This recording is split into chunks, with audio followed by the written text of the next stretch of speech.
Brérois, Yeux et Rochebonne, Viking, Antise, Grammaty, Ouessant, Iroise, Finistéré, Saul, Shannon, Fastnet, Lenny, Irish, Et bruit pour Marty, on embarque, on est parti. Viking et Tzir, je voulais pas venir. Dogger Fisher, mon cœur, j'ai mal au cœur. Force, Fortis, force 7 après la brise. Arrête la météo, Marie. Hoy es 29 de diciembre del año 2013. No es sábado, el día que acostumbramos a establecer el diálogo Félix José Hernández desde París y Carlos Estefanía desde Estocolmo. Hoy es domingo, ha habido un ligero cambio en nuestra rutina, pero de todos modos se mantendrá la amena charla, el intercambio informativo, los comentarios desde el lado de acá y la información siempre objetiva y precisa, ajustada a lo que se comenta en la prensa de París, no solamente sobre Francia, sino incluso sobre el mundo.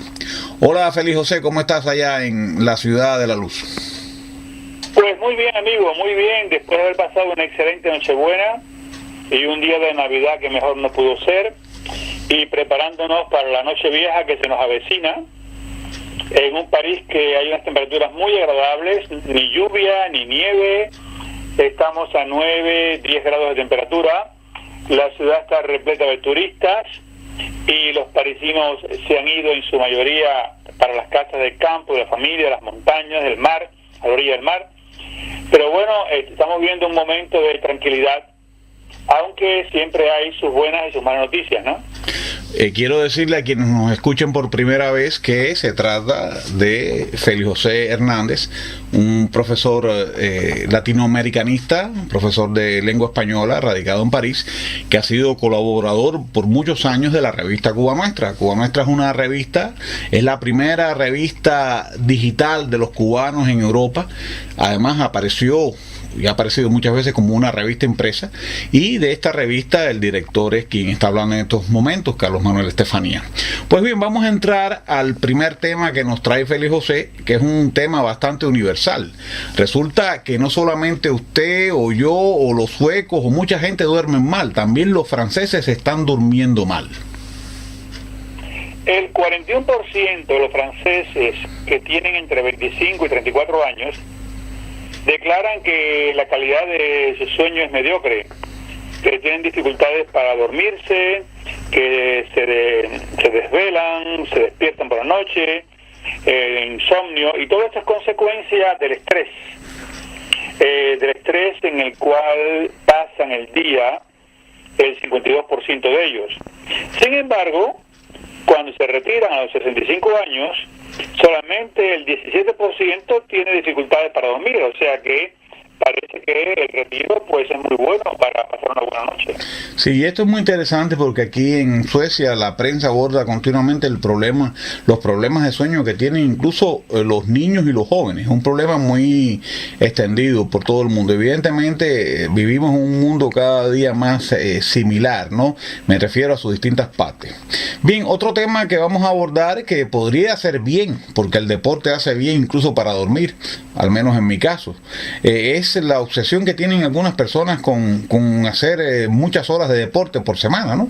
Cuenta en detalle cómo es este problema de las 10 horas de deporte. Es un informe de la Organización Mundial de la Salud, la OMS, en el cual explica que cuando un aficionado a un deporte pasa más de 10 horas a la semana en estos deportes intensos,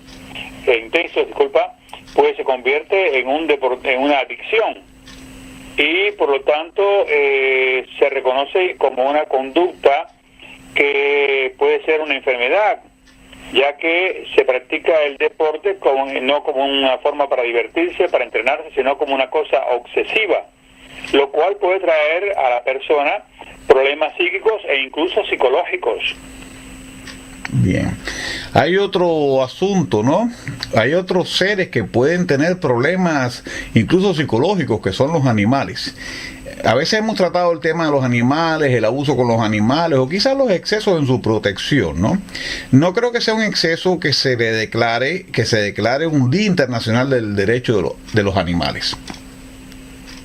La Jornada Internacional por el Derecho de los Animales será la ocasión de sostener la petición de la Fundación Francesa 30 millones de amigos. El texto pide que el derecho francés pueda crear un estatuto particular para los animales con una protección jurídica propia. El documento ya ha recogido 400.000 firmas, entre ellas de numerosas personalidades, y la fundación desea recoger 1 millón de firmas para poder pesar en los poderes públicos, en la Asamblea Nacional, para que voten una ley de protección de los animales. Sí, yo pienso que está muy bien eso. Me parece que a veces los animales son tratados con una crueldad innecesaria, ¿no? Claro, el animal que más es maltratado por el hombre es el propio hombre.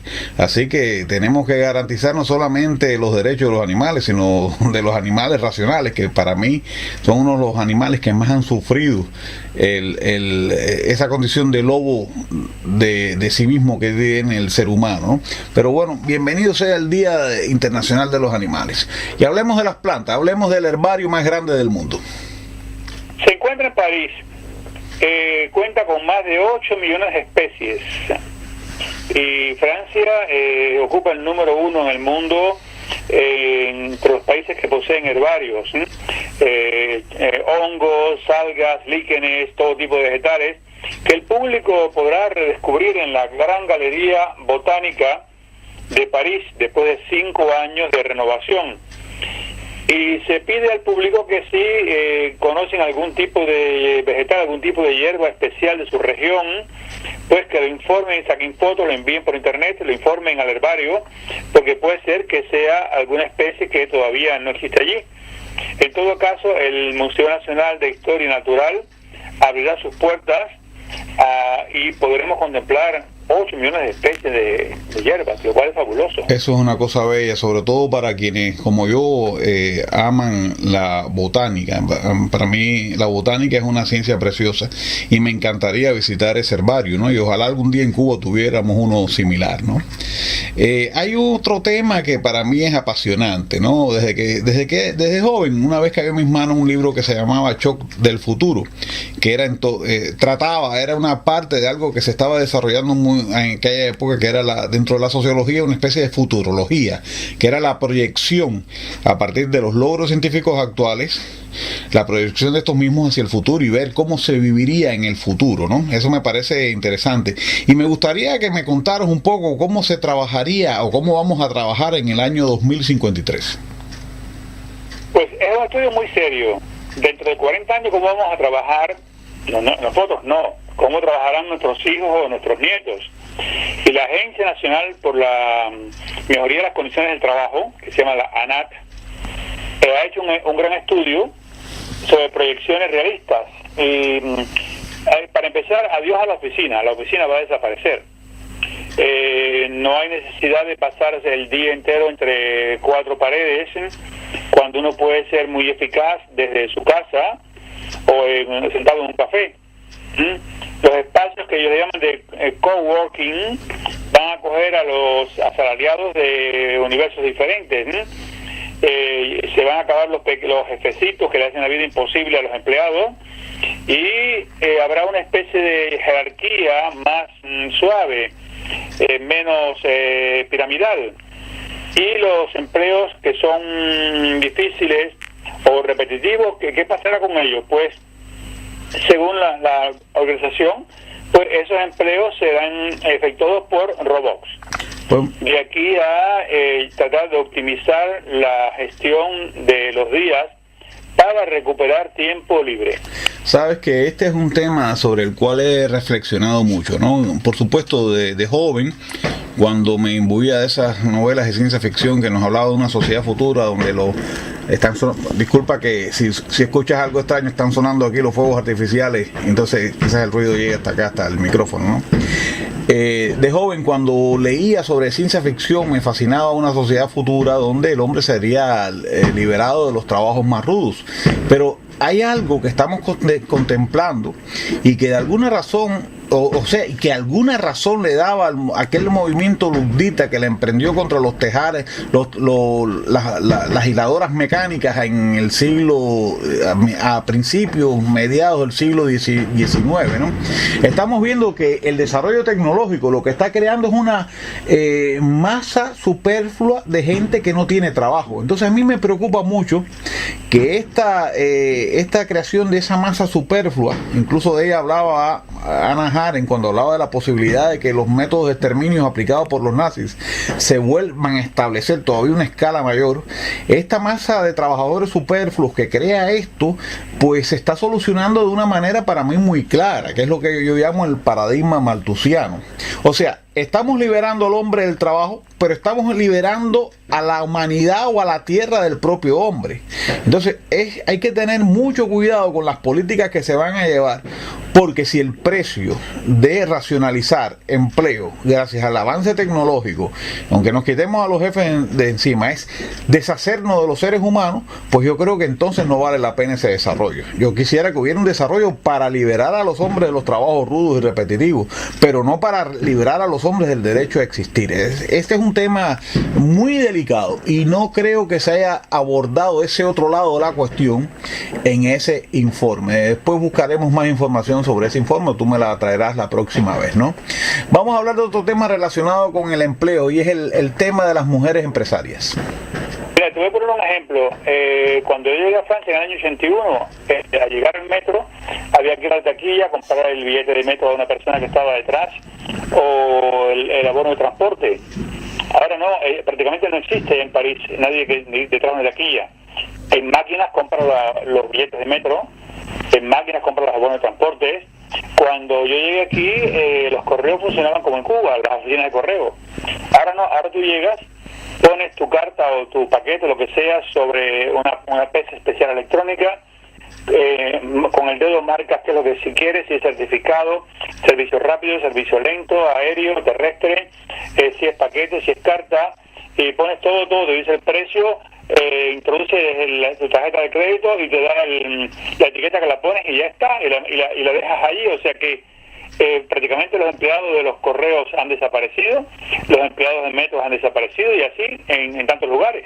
Sí, sabes que aquí pasa con el correo que han desaparecido prácticamente las estaciones de correo. Lo que existen pequeñas secciones en los supermercados donde uno deja su correspondencia. Es una cosa de lo más extraña, ¿no? Y algo que apunta un poco a lo que tú dices, yo lo veo en las bibliotecas. O sea, yo hoy en día la bibliotecaria está sentada sin hacer prácticamente nada, porque tú llegas, buscas el libro, tú mismo te lo prestas, tú mismo te lo devuelves y ellas prácticamente no, y además se han acomodado al punto de que las bibliotecarias nuevas ni te dan una información que tú requieras, ni te ayuden a buscar otro libro, que no es lo que te hacen las señoras de mayor edad que te encuentran en las bibliotecas, ¿no? Pero la cosa es que se han vuelto completamente superfluas, como decía ahorita, pero el problema es qué pasa con toda esa gente que ya no tiene trabajo gracias a la tecnología. Esa gente van al paro. Esa es la gran tragedia.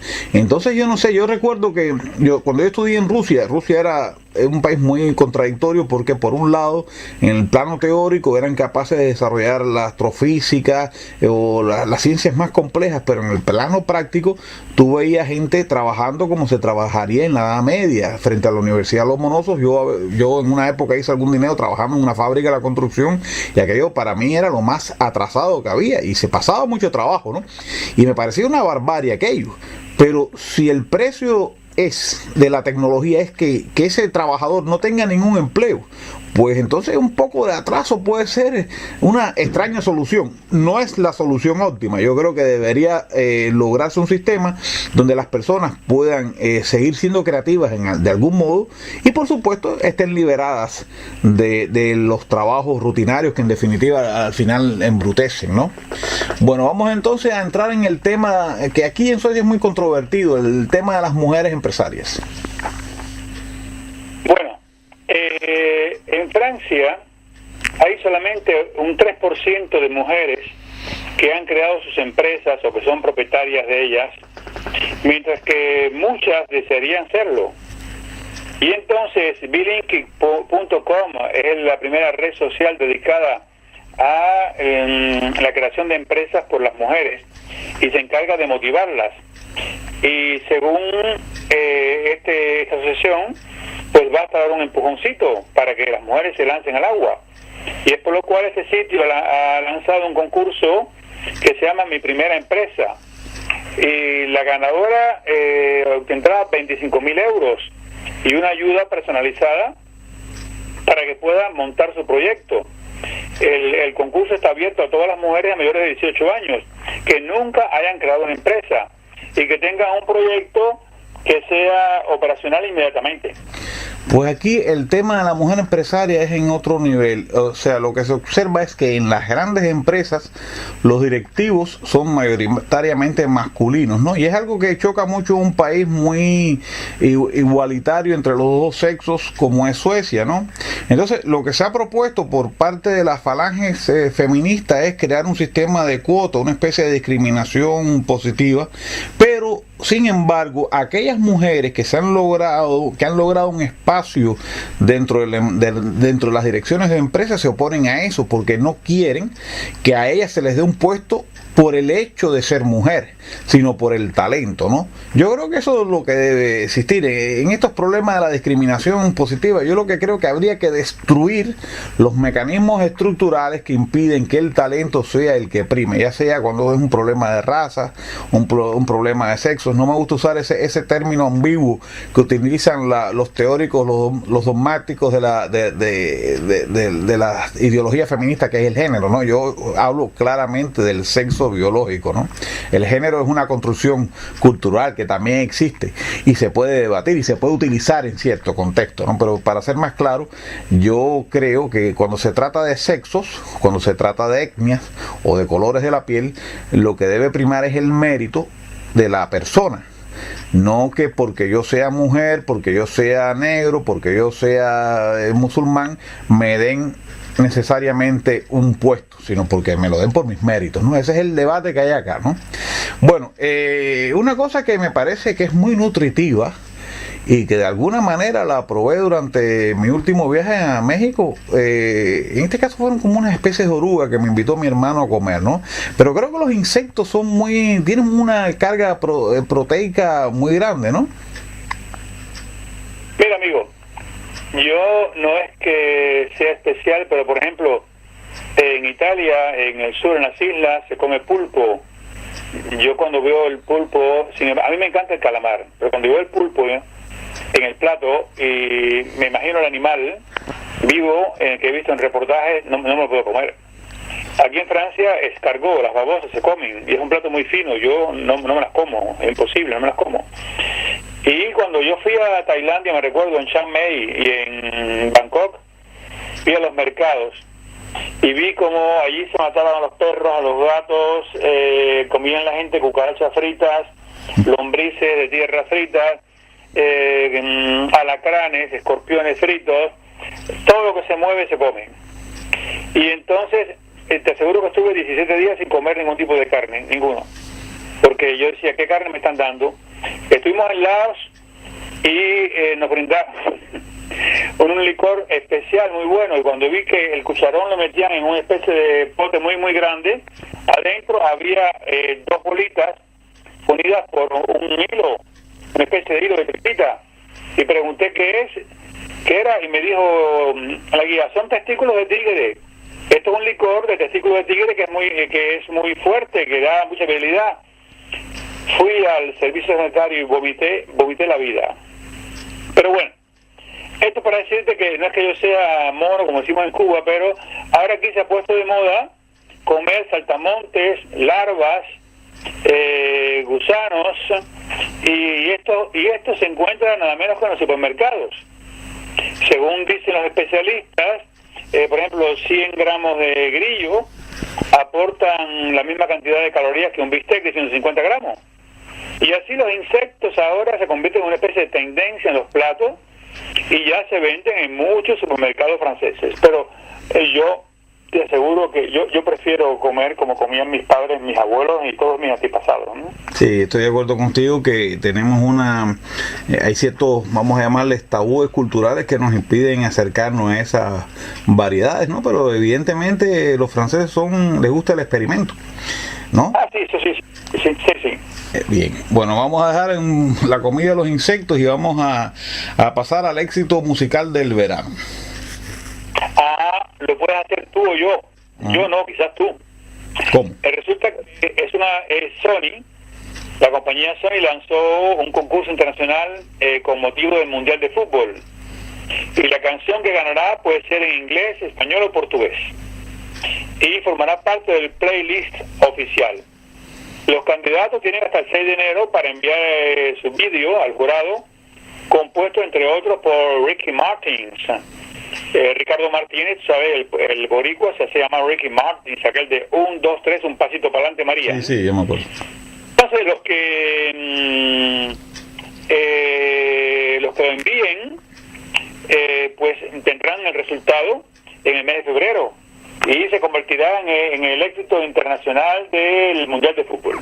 Y no va a estar Shakira allí. Sabes que la canción que interpretaba Shakira de este Mundial de Fútbol que hubo en Sudáfrica es un éxito entre mis alumnos españoles. A ellos les encanta. Sí, aquí también. Sí, esa es muy simpática. Bueno, veremos quién gana hay que estar atrás de eso porque parece que los éxitos son muy buenos, los de los mundiales de fútbol. En general a mí me han gustado todos. Bien, ¿cómo es esto de que hay licencia de maternidad para los abuelos? Aquí hay licencia de maternidad para el padre y para la madre en Francia, por la ley. Uh-huh. Igual que en Suecia es igual. Pero ahora resulta que la señora Armelle Levigot-Macot, que es la presidenta de la Escuela de los Abuelos Europeos, la EGPE, ha lanzado la idea de que si los abuelos, 2 de cada 5, se ocupan de sus nietos cada semana, pues, ¿por qué no dar una especie de licencia de maternidad o licencia de abuelo para que se puedan ocupar más tiempo de ellos? Dice que el papel de los abuelos ha sido siempre ocultado por la sociedad, mientras que los abuelos ayudan mucho, cuidan bien a sus nietos y son muy solicitados, y hay 23 millones de horas en Francia, 23 millones, repito, de horas de trabajo, que se podría llamar trabajo, que dedican cada semana a los abuelos para cuidar a sus nietos, tanto como las asistentas de las escuelas maternas.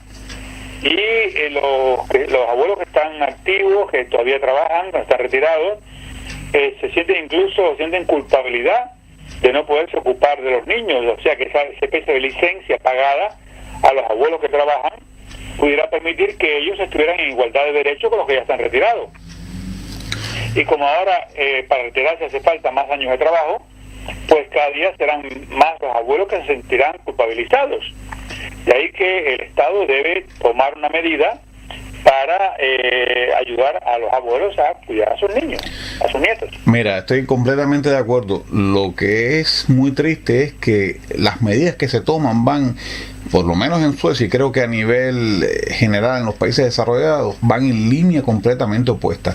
Han separado a los abuelos de los nietos, a los padres de los hijos, y entonces se está perdiendo toda la experiencia que una generación, o sea, que 2 generaciones atrás pueden transmitirles a los niños. Yo en lo personal le debo mucho a mis abuelos, ¿no? Pero me parece que no es una cosa casual ni espontánea. Yo pienso que hay un interés en alienar a los nietos de sus abuelos. Y esto, fíjate, yo respaldo mucho, por cierto, una organización en España que defiende el derecho de los abuelos a sus nietos cuando se trata de padres divorciados. Parece que se crea un fenómeno jurídico donde generalmente es la madre la que se queda con los niños, pues esos niños no pueden ver a sus abuelos paternos, ¿no? Y yo lo noto en Suecia, que el abuelo es una figura prácticamente nula. A ver, se pudiera hablar incluso de los padres, por el tipo de relación que se van estableciendo con los hijos. Pero yo creo que esa lejanía de los abuelos es precisamente para que esos valores, para que esa experiencia para que esa visión de la vida que no pueden tener incluso los padres porque todavía son jóvenes, porque no han vivido lo suficiente, lleguen a los niños, ¿no? Entonces, bienvenida sea esa propuesta. No sé si va a poder caminar, estoy seguro que van a haber fuerzas que la van a boicotear, ¿no? Ojalá se establezca y además ojalá sirva de ejemplo al resto del mundo desarrollado, porque en el mundo en vías de desarrollo, no desarrollado, sí se conserva ese respeto por las personas mayores de la familia y esa relación permanente entre los nietos y los abuelos, ¿no? Incluso una vez ya tratamos el tema cuando hablábamos de los países donde se vivía con más felicidad o vivían mejores los ancianos, ¿no? Bien, vamos a pasar entonces al tema del voto de madre a hija. Se trata, bueno, a ella la vieron en estado, embarazada, según su vientre se iba desarrollando, después la vieron con el bebé en brazos o a estilo africano con una banda que lo llevaba, y ahora resulta que la diputada europea Licia Ronzulli lleva a su niña de 3 años a las sesiones del Parlamento Europeo. Y hay una foto, es muy simpática porque la niña levanta la mano para votar igual que la madre. Ella hace todo esto para llamar la atención de los parlamentarios sobre los derechos de la mujer y los problemas que tienen las mujeres en Europa para poder guardar a sus niñas, para poder trabajar, a sus hijos. La niña tiene 3 años y se sienta al lado de la madre en la sesión del Parlamento. Pero hay que decir que esto no ha provocado ningún tipo de cambio en las leyes actuales con respecto a la ayuda a las mujeres que trabajan para cuidar a sus hijos. Bueno, es que también el mensaje es un poco ambiguo, ¿no? La presencia de ella con la niña en el Parlamento se puede interpretar como todo lo contrario, que lo mejor es que esté, en vez de tener esa pobre niña torturándose y aburriéndose ahí, que esté con su niña y que no esté en el Parlamento. Así que me comprendo por qué no ha avanzado la propuesta de la señora parlamentaria. El mensaje es completamente ambiguo, se puede interpretar de muchísimas maneras, ¿no? Y más compadeciendo a esa pobre niñita que está sentada ahí, por muy bien que se porte, ¿no? Bien, vamos entonces a pasar a la pesca en aguas profundas. Este es un problema. Se estima que es indignante la pesca en aguas profundas, según los especialistas, porque destruye las zonas más frágiles de los océanos. Y esta pesca industrial a la traina moviliza a ciudadanos, a los investigadores, a asociaciones que reclaman que sea prohibida. Ya una petición ha recogido más de 420.000 firmas y los eurodiputados deberán decidir si aceptan la proposición de la Comisión Europea para prohibir la pesca en agua profunda, utilizando los métodos que destruyen todo tipo de especies del fondo marino. Muy bien. Y de aquí entremos en lo último que nos llega de Rusia, la historia de las Pussy Riot y Nadeya Tolokonikova. Bueno, sabes que ella ya es libre gracias a Putin, que está liberando a mucha gente, según la prensa francesa, para rehacerse una virginidad, metafóricamente, claro está, con respecto a los Juegos de Sochi. Y esta muchacha, esta Pussy Riot, por haber cantado una llamada plegaria punk contra Putin en una catedral en el 2012, ella tenía 24 años, fue condenada a 2 años de detención en un centro de reeducación. Ella estuvo en huelga de hambre para denunciar sus condiciones de encarcelación. Ella llamó a hacer un boicot a los Juegos Olímpicos de Sochi. Después fue trasladada a la Siberia, pero su suerte movilizó a muchos intelectuales franceses, entre ellos nada menos que a Elisabeth Badinter, Alain Finkielkraut, que hicieron un llamado por su liberación inmediata, bueno, y aparentemente ha funcionado. Sabes que me llama mucho la atención, como sabía que ibas a hablar de este tema, estuve haciendo una búsqueda en YouTube, en YouTube en ruso, y lo curioso es que no salía ninguna información reciente sobre ella. Sí había mucha información sobre vamos a llamarle el mini concierto que dieron sin avisar en la catedral, sobre su destino en la cárcel, sobre el juicio, pero parece que la política del gobierno ruso es sencillamente acallar la existencia de esta muchacha, ¿no? Cuya historia es complicada. Por un lado, es una activista que quizás tenga derecho en las denuncias que hace, tanto como contra Putin como contra su compañero, el otro presidente, Liebedev. Pero por otra parte, ahí se le acusa o se habla en Rusia de que al tener ella y su marido nacionalidad canadiense, puede que sean fuerzas no precisamente rusas las que estén incentivando la acción de estas muchachas, ¿no? Me parece muy positivo lo que va a hacer ahora de dedicarse a denunciar la situación en las cárceles rusas, que me imagino que no deben ser mucho mejores que en la época de la Unión Soviética, ¿no? Y como cosa curiosa digo que esta muchacha ha sido considerada por una revista rusa como una de las mujeres más sexys de Rusia, ¿no? Que no me parece tampoco, ¿no? Me parece una muchacha normal, ¿no? Pero de todas maneras, la historia de ella hay que seguirla. Y casualmente, a propósito de ella, yo he descubierto hace pocos días, aunque existía hace tiempo, pero no había tenido tiempo de escuchar. Es que no suelo escuchar la radio sueca a veces. Descubrí una emisora que me enganchó, que se llama Radio 1. Y esta emisora ha estado repitiendo en estos días un debate sobre el tema muy abierto, sobre el tema de las Pussy Riot, sobre estas muchachas, ¿no? Y la liberación y los rasgos de totalitarismo que quedan en Rusia, ¿no? Entonces Ashbery se llama el periodista, decía, o sea, él concedía a los que llamaban que no estaba bien que ella usara una catedral por respeto a los creyentes para hacer su protesta, pero consideraba que era demasiado desproporcionado el hecho de que la condenaran a 2 años, porque en definitiva esta ha sido una amnistía que le ha caído del cielo. Además la han sacado junto con criminales y es algo parecido a lo que hizo Fidel Castro en el Mariel, ¿no? Cuando el Mariel en 1980, ¿no? Sacarlos a todos para que no se note mucho los casos de disidencia política. Pero este señor Ashbery, que se llama el periodista, que abogaba por estas muchachas y acusaba a Rusia de ser una dictadura, usaba como pretexto, como pretexto no, como argumento, la falta de derecho a la crítica, la falta de libertad de expresión.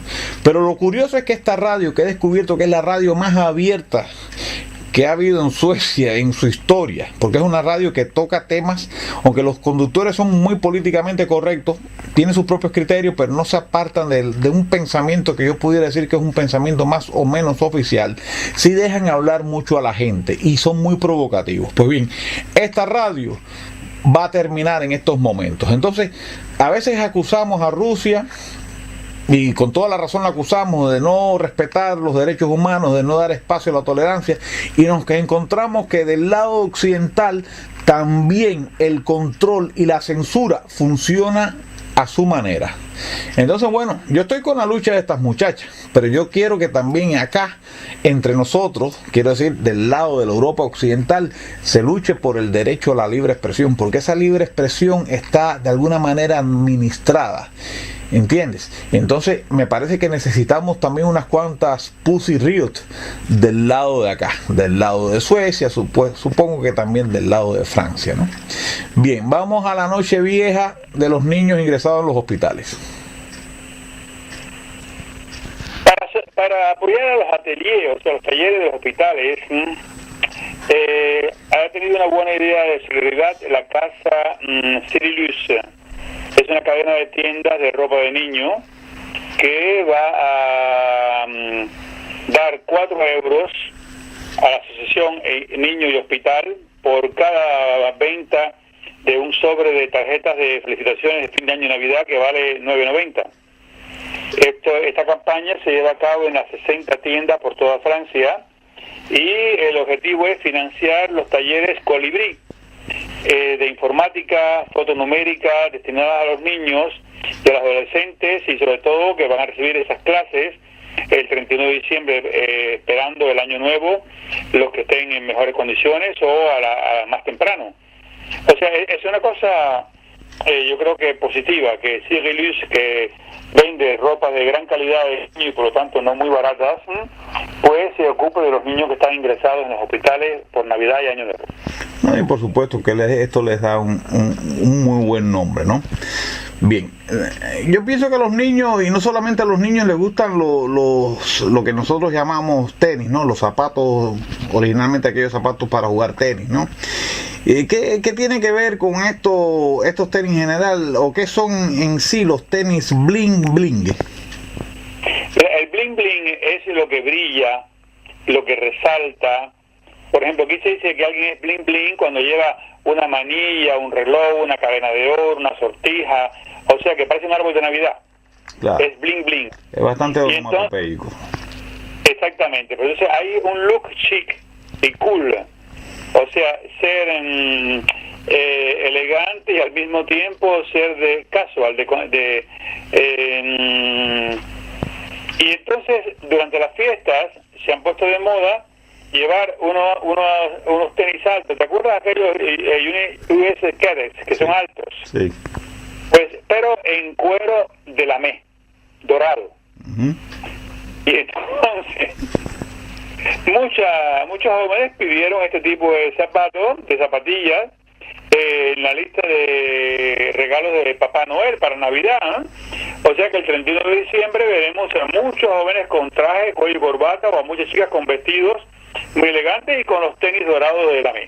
Y los fabricantes de los bling bling embolsillándose todo el dinero producto de estos regalos. Yo creo que esto es una gran operación de marketing donde de lo sublime se pasa un poquito lo ridículo, ¿no? Pero bueno, son cosas de la moda. Bien, hay una figura que en Cuba es muy conocida, ¿no? Su cine fue muy conocido, incluso muy explotado. Yo, que era un gran seguidor de un programa que tú supongo que también habrás disfrutado, 24 por segundo, continuamente veía las películas donde él participaba, ya como actor, quizás como director, que servían para criticar a los Estados Unidos. Pero lo que uno se percata después que es todo lo contrario, es una defensa del sistema, porque siempre el sistema ayuda a que un héroe o a que una parte del sistema solucione todos los problemas ya sea de racismo, de corrupción, en una cárcel, etcétera, ¿no? O sea, Robert Redford, que es la persona a la que estamos hablando, es un personaje también ambiguo de alguna manera. Parece ser un crítico, parece ser un liberal, pero su cine, que suele ser muy optimista a la larga, pues es una especie de legitimación del sistema imperante en los Estados Unidos, ¿no? Vamos a hablar de la entrevista con Robert Redford. Yo recuerdo sobre todo 3 películas de En nuestros años más bellos con Barbra Streisand, ¿no? Sí, esa es muy bonita esa película.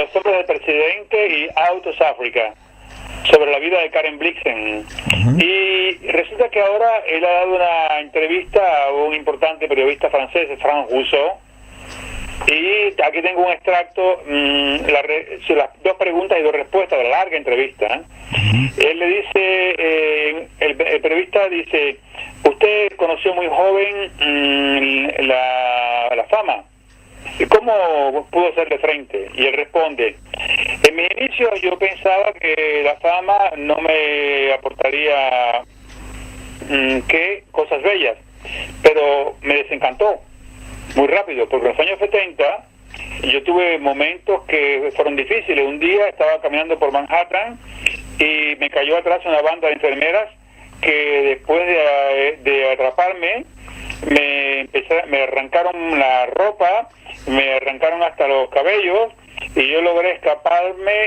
gracias a un taxi que me abrió la puerta al lado. Y ese día yo comprendí que la fama era una especie de incidente negativo en mi vida, en la vida cotidiana, y es más difícil, sobre todo cuando ya yo estaba casado, tenía hijos, una familia, y de pronto caí en el circo de los medios de comunicación masivos. Claro. Después hay otra pregunta que hace, que es la 2, porque hay muchas, ¿no? Yo escogí 2. Usted estudió en la Escuela de Bellas Artes de París. ¿Qué recuerdos tiene de esa época? Eso hace mucho tiempo. Cuando yo llegué en Francia con mis dibujos y mis cartones, yo tenía 18 años y no tenía un centavo en el bolsillo. Y entonces compartí un apartamento con otros jóvenes. Gracias a los franceses y a su espíritu esclarecedor, a su sentido crítico, me forjé aquí mi educación intelectual. Los estudiantes que yo frecuentaba estaban muy implicados políticamente, hacían huelgas, militaban, y yo me sentía bien inmaduro comparado a ellos. Y entonces llegué incluso hasta a complejarme. Pero verdaderamente fue Francia quien despertó en mí la conciencia política, quien me abrió los ojos de lo que pasaba en el mundo y sobre la evolución de la sociedad. Y es por eso que yo soy un gran admirador de Francia y de París. Sí, yo me he percatado de que Francia, porque he visto documentales, he leído reportajes, Francia influye mucho en la intelectualidad norteamericana, ¿no? Desde el principio de toda intelectualidad, amigo, sí, en toda. Sí, pero bueno, estamos hablando de los Estados Unidos, ¿no? Y lo que sí no se conocía era de esa influencia francesa en Robert Redford, así que has hecho un buen aporte para ilustrar esta parte quizás olvidada, ocultada, no sé, que es la etapa francesa de Robert Redford. Bien, vamos a seguir entonces hablando de arte y entremos en los tesoros del Art Deco. Pues mira, aquí tengo pell-mell, como dicen franceses, algunas informaciones. Por ejemplo, hay una exposición que se llama la exposición de Art Deco, después de la famosa liana del Art Nouveau.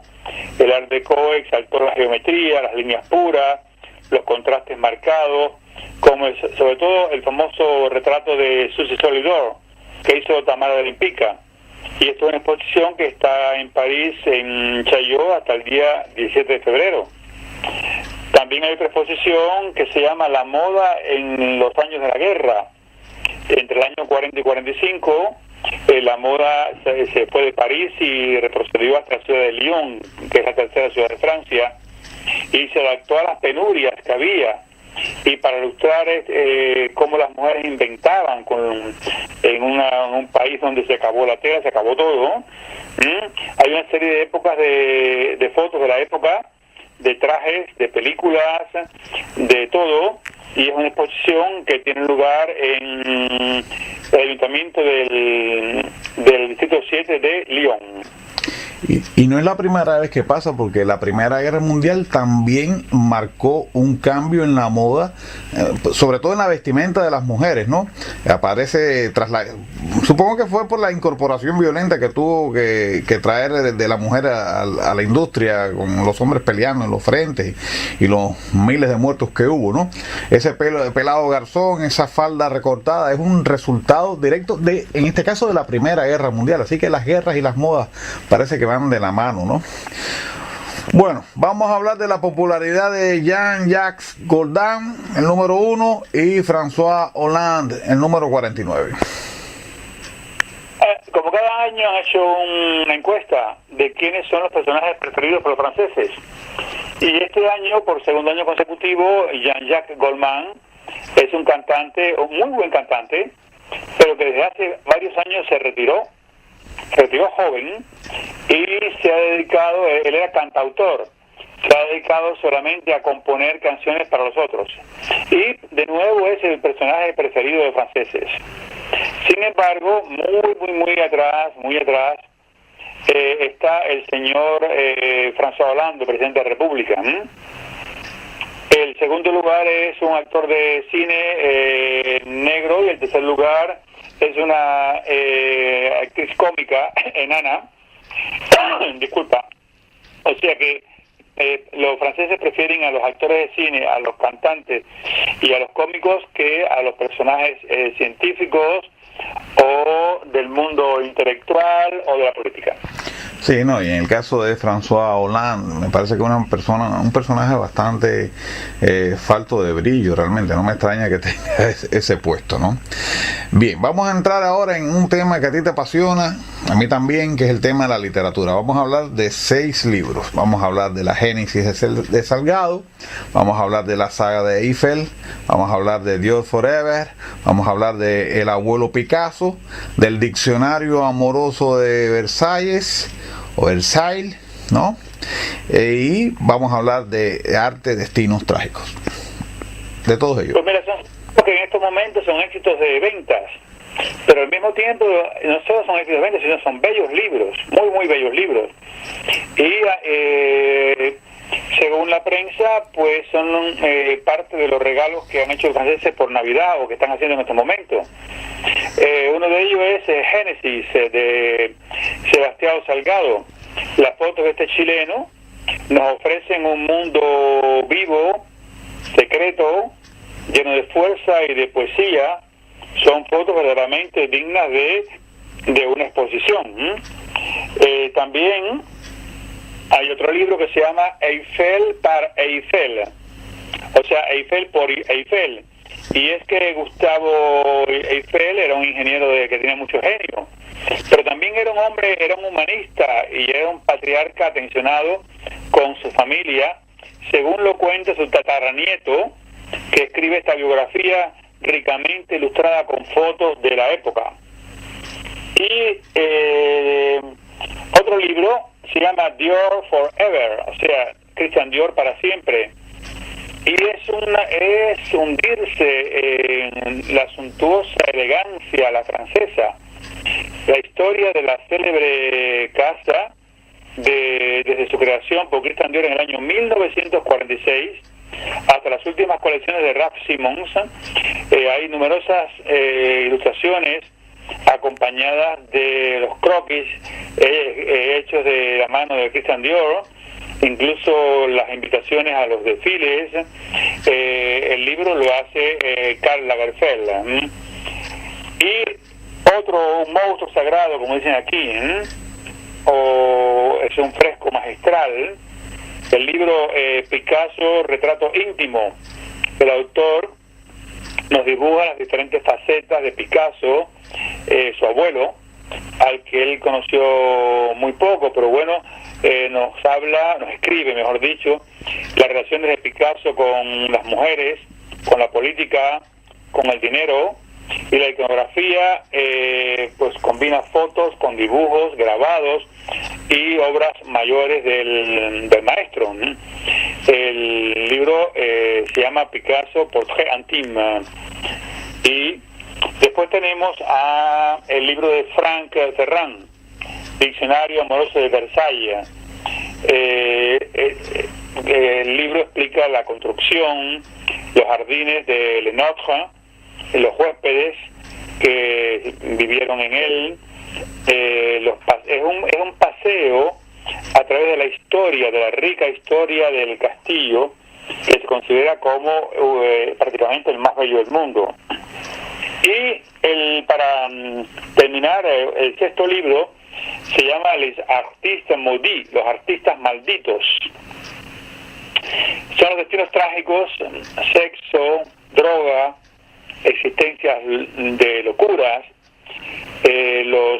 Nos habla con los dibujos, las pinturas y al mismo tiempo las biografías de algunos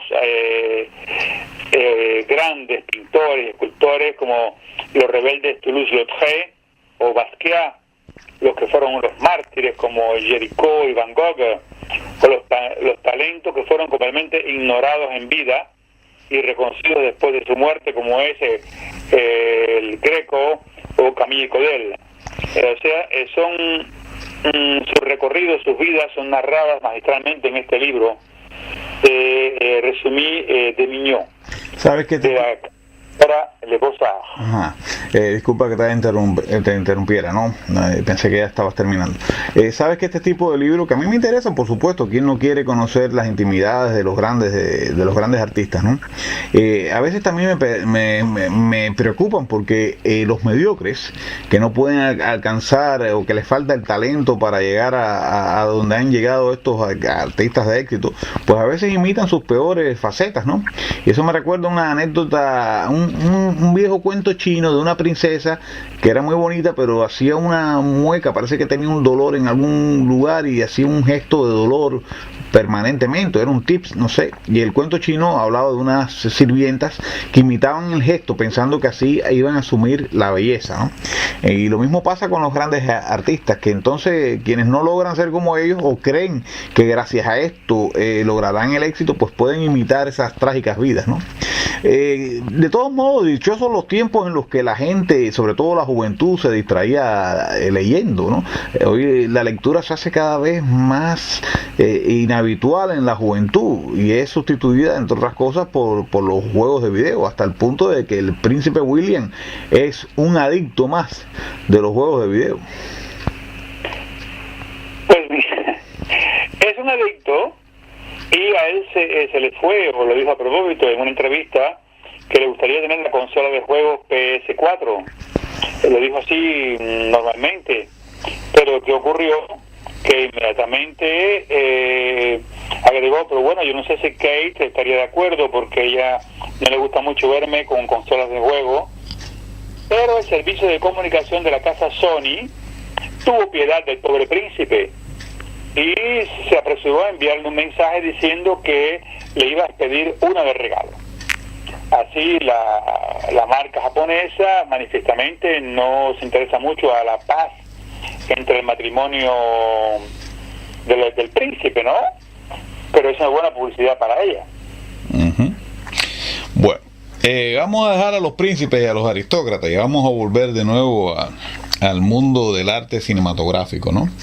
Si Redford fue un ícono de su época, no cabe duda de que Leonardo DiCaprio fue otro de su generación, ¿no? A ver, ¿qué nos tienes que contar de Leonardo DiCaprio?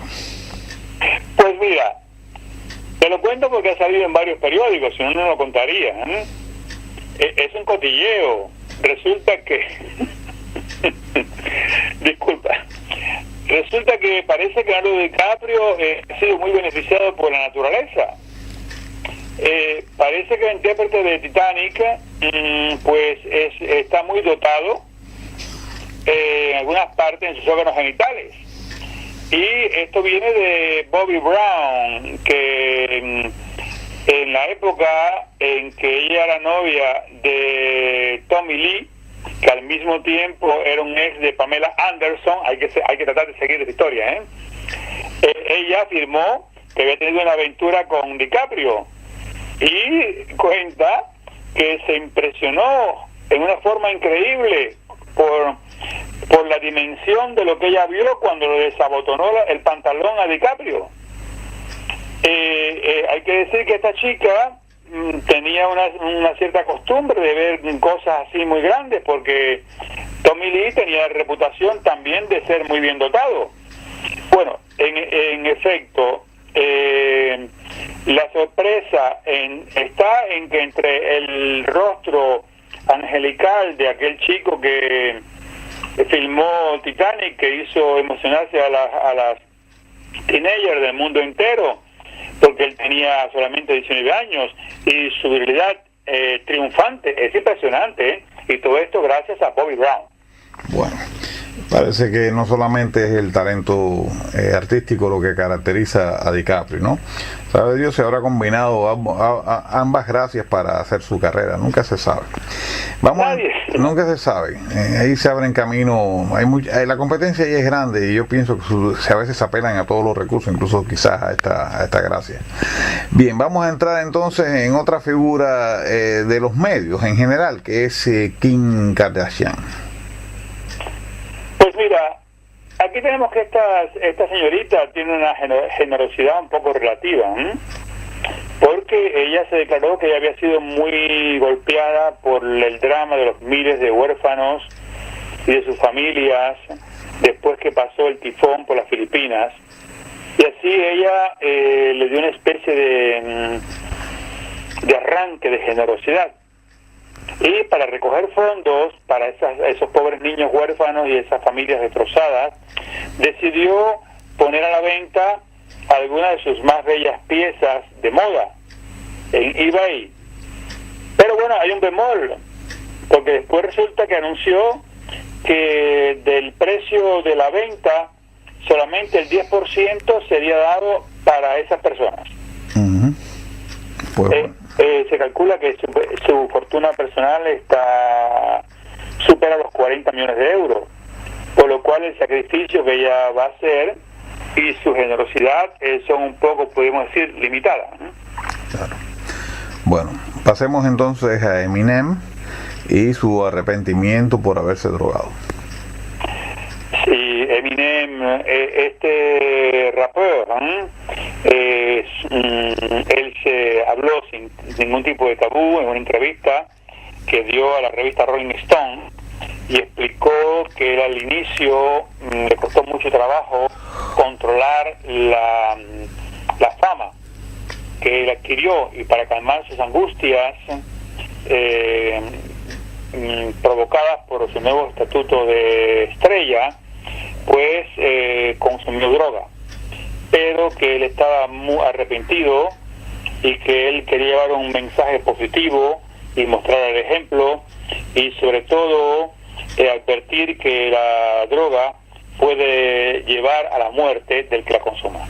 Pues ves, eso es la contraparte de lo que yo hablaba ahorita, ¿no? Si hay libros que indirectamente promueven la droga, el arrepentimiento de las personas que la han consumido, pues puede ser una manera de alertar en estos tiempos de tanta liberalización, que te digo, me parece que es una manera también de aniquilar a la juventud. Bien, yo pienso que todavía se sienten los ecos de las Navidades, ¿no?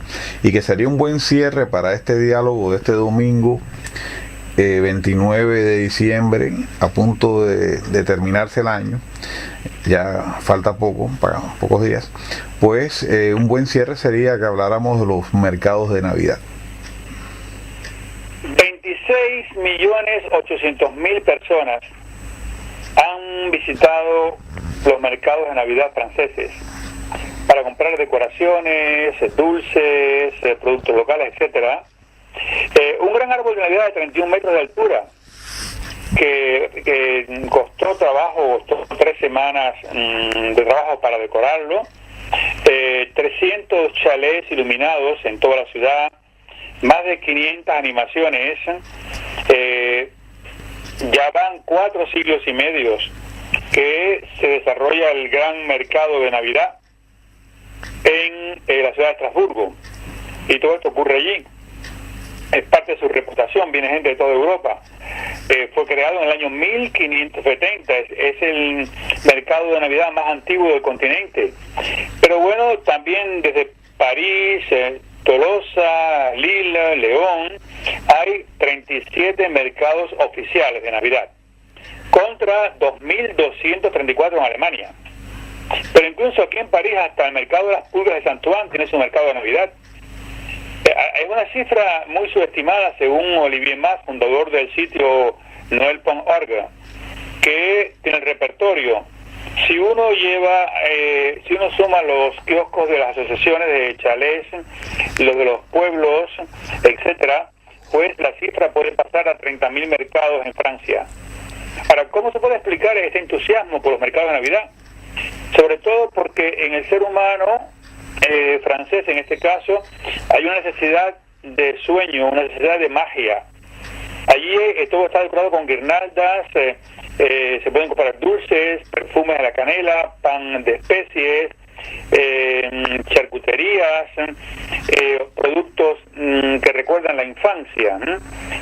Según los especialistas, los psicólogos, estos mercados permiten resucitar el paraíso perdido de cada cual, la infancia, y la necesidad de los hombres y las mujeres de buscar un deseo de evasión en el momento de crisis. Esto lo dice la psicóloga Martine Perrot, del Centro Nacional de Investigaciones Científicas Francesas. Según ella, no importa cuál sea el medio social, es una especie de folclore común a todas las naciones y se traduce por el deseo de renovar la tradición que cada cual reinventa a su forma. Son tradiciones de las municipalidades, de los comerciantes, que poco a poco se introdujeron en la mentalidad de los seres humanos y forman parte del patrimonio nacional. En Estrasburgo, por ejemplo, es un negocio redondo porque solamente hasta ayer había tenido como beneficio 250 millones de euros, mientras que el mercado costó montarlo 2,5 millones, o sea, 100 veces más de lo que costó montarlo. Los otros mercados más pequeños calculan de que ya han recaudado más de 400 millones de euros. Y todos los años nos anuncian de que este año se van a gastar menos, que la gente no va a gastar tanto debido a la crisis. Sin embargo, la gente no resiste ante la fiesta de Navidad, no resiste a ser generoso. ¿Y qué es lo que compran? Pues compran decoraciones de Navidad para las casas, compran productos que recuerdan sus infancias. Ayer mismo en el mercado de Navidad de los Campos Elíseos, yo vi una cantidad de niños con, aquí le llaman barba papá. ¿Te acuerdas el algodón en Cuba, el algodón? Sí. Y las manzanas acarameladas, Uh-huh. y los churros con chocolate. Pues la cantidad de gente que estaba comiendo eso era increíble. Así que bueno, hay algunos como en la ciudad de Colmar, que selecciona a vendedores de artesanía tradicional. Y una cosa muy positiva es que todo producto que sea made in China están prohibidos en los mercados de Navidad. Tienen que ser productos franceses, artesanales y verdaderamente típicos de la Navidad. Pues realmente ha sido muy interesante esta nota de cierre, ¿no? Y sobre todo por el lado psicológico, donde por la explicación que das de esta fascinación que generan los mercados de Navidad, ¿no? Yo pienso que las personas que nos escuchan, de alguna manera logran viajar por Francia gracias a este resumen informativo, gracias a la manera en que tú graficas todo lo que está pasando allá, y no solamente por Francia, porque también abordas temas del mundo, ¿no? Yo creo que ha sido un buen final para este año 2013, ¿no? Y si en el último encuentro, la última conversación que tuvimos, a ti te tocó felicitar a quienes nos escuchan por la Navidad, ahora yo quiero felicitar en nuestro nombre a todos los que nos van a escuchar por el año nuevo y desearles a todos un feliz año 2014. Y por supuesto te lo deseo a ti también y a tu familia allá en París, así que estés bien en lo que queda del fin de semana y sobre todo en lo que viene con el nuevo año, Félix José Hernández. Igualmente para ti, para tu familia y para todos los que nos están escuchando. Muchas felicidades.